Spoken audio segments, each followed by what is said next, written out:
એમજીવીસીએલના smart meter હવે લોકો માટે માથાના દુખાવા સમાન સાબિત થઈ રહ્યા છે, કારણ કે જે લોકોને સ્માર્ટ મીટર લગાવ્યા છે તેમને હવે જે તકલીફો પડી રહી છે, જે હેરાનગતિઓ થઈ રહી છે, હવે તેને લઈને સ્માર્ટ મીટર લગાવનાર એજન્સી અને એમજીવીસીએલ સામે આક્રોશ લોકોમાં જોવા મળી રહ્યો છે।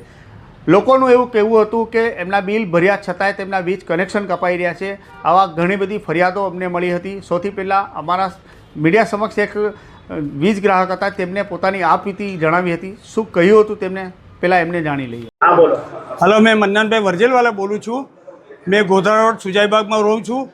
ના પ્રોબ્લેમ લાઇટનો ઘડી ઘડી આ લોકો સતાવે બી છે ને તકલીફ બી આપી છે ને અમારે ધંધાવાળા પાછા ઘડી ઘડી દોડીને ઓફિસે આવવું પડે છે। બિલ ભરેલા છે તે છતાં બી આ લોકો લાઇટ કાપી નાખે। સ્માર્ટ મીટર મારી અહીંયા ચાલુ છે, હમણાં 4-6 મહિના થયા નાખવાને, તે પછી બી આ લોકો બહુ તકલીફ આવે છે। નાના બચ્ચાઓ છે, મેન શું નાના બચ્ચાઓ છે, 2-2 મહિનાના બચ્ચાઓ છે, એ રહી જ નહીં શકતા સાહેબ। ને તમે લોકો આવી રીતે આ લોકો એમ કરે છે વિદ્યુત મંડળ, સ્માર્ટ મીટર નખાવાથી પછી ફાયદો શું એમ? હા ચાલો, ઓકે બાય।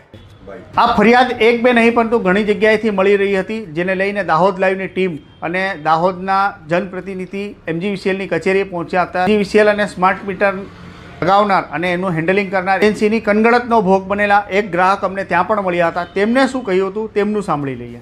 હું ગોડી રોડ કાયરી સોસાયટીમાંથી બોલું છું। અમારે ત્યાં બાજુ મીટર સ્માર્ટ મીટર નાખી ગયા, વિરોધ કરવા છતાં પણ નાખી ગયા અને અમે એમજીવીસીએલને સપોર્ટ કર્યો, તે છતાં અમારે ઘણીવાર મીટરનું બિલ નાખતા નથી અને અમારે ખબર પડે તે પહેલાં મીટર કપાઈ જાય છે અને લાઇટ માટે બહુ તકલીફ પડે છે। હવે અમે કામ ધંધાવાળા માણસ છે, વારે ઘડીએ આવીને ચાલુ કરાવવું પડે છે, એમાં તકલીફ પડે છે અમારે।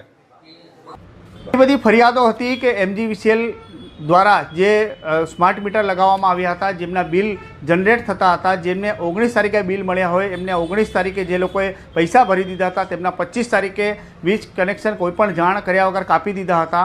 અને હદ તો ત્યારે થઈ ગઈ જ્યારે બેડ રેસ્ટ થયેલા દર્દીને ઓનલાઈન ભરેલી પહોંચ બતાવવા માટે એમજીવીસીએલ કચેરીએ લાવી અને પહોંચ બતાવવા માટે દબાણ કરવામાં આવ્યું હતું। આ તમામ સમસ્યાઓને લઈને દાહોદના પ્રતિનિધિ એમજીવીસીએલની કચેરીએ પહોંચ્યા હતા અને અધિકારીઓ જોડે વાતચીત કરી આ સમસ્યાના ઉકેલ માટે રજૂઆતો કરી હતી। ત્યારબાદ એમજીવીસીએલના જે સત્તાધીશો હતા તેમને પણ હૈયાધારણા આપી હતી અને આવા પ્રકારની જે ત્રુટીઓ તેમના તરફથી થઈ રહી છે તેમને સોલ્વ કરવાની બાહેધરી આપી હતી। સૌથી પહેલાં જનપ્રતિનિધિ શું કહી રહ્યા છે તેનું પણ સાંભળી લઈએ।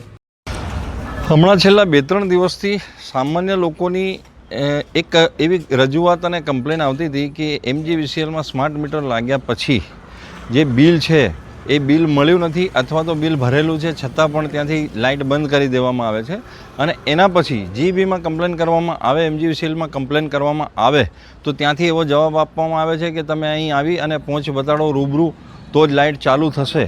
આવી ફરિયાદો આવતા આજે એમજીવીસીએલના એન્જિનિયર બામણિયા સાહેબને રજૂઆત કરી અને સાથે એ પણ રજૂઆત કરી છે કે જેના બિલ ભરેલા હોય અથવા તો બિલ ના મળ્યા હોય એ લોકો માટે આ લોકો એક વોટ્સએપ નંબર જાહેર કરે કે બિલ ભરેલા છે ને આમની સિસ્ટમમાં કોઈ એરર છે કે બતાડતું નથી, તો જેથી લોકોએ ભર્યા હોય સ્ક્રીનશોટ અથવા તો ગૂગલ પેનો રિપોર્ટ એ વોટ્સએપ નંબર પર એ લોકો મોકલે ને એમનું લાઇટ તાત્કાલિક ચાલુ થાય। કદાચ નવી સિસ્ટમ છે ને કોઈ એરર પણ એનો ભોગ સામાન્ય પબ્લિક ના બને, જે એમજીવીસીએલની જવાબદારી છે એમણે પૂરી કરવી જ જોઈએ। એ બાબતની આજે રજૂઆત કરી છે અને બામણિયા સાહેબ તરફથી ખાતરી આપવામાં આવી છે કે આવનારા સમયમાં અમે લાઇટ બિલ સાથે એપ્લિકેશન ડાઉનલોડ કરવા માટે અને વોટ્સએપ નંબર જે ગ્રાહકનો છે કે જ્યાં તમે બિલ ભરેલું છે એની પહોંચ તમે મોકલી શકો ને તરત તમારી લાઇટ ચાલુ થાય એ બાબતની કાર્યવાહી કરવાની એમણે ખાતરી આપી છે। અને આજે આ રજૂઆત કરીને સામાન્ય લોકોને આ બાબતે કોઈ પરેશાની ના થાય એના માટેની મારી રજૂઆત હતી અને એ રજૂઆત ભારપૂર્વક કરી છે। હવે આવનારા સમયમાં આ પ્રોબ્લેમ નાના મોટા લોકોને નહીં થાય એવી ખાતરી મળી છે। આભાર। ભારત માતા કી જય। તો આપણે વીજ ગ્રાહકોને પણ સાંભળી લીધા, જનપ્રતિનિધિને પણ સાંભળી લીધા। સ્માર્ટ મીટર પહેલેથી જ વિવાદોમાં હતું અને હવે જે લોકોને સ્માર્ટ મીટર લગાવ્યા છે તેમને બિલ ભર્યા છતાંય તેમને સિસ્ટમમાં જનરેટ નથી થતું, ક્યાંક ને ક્યાંક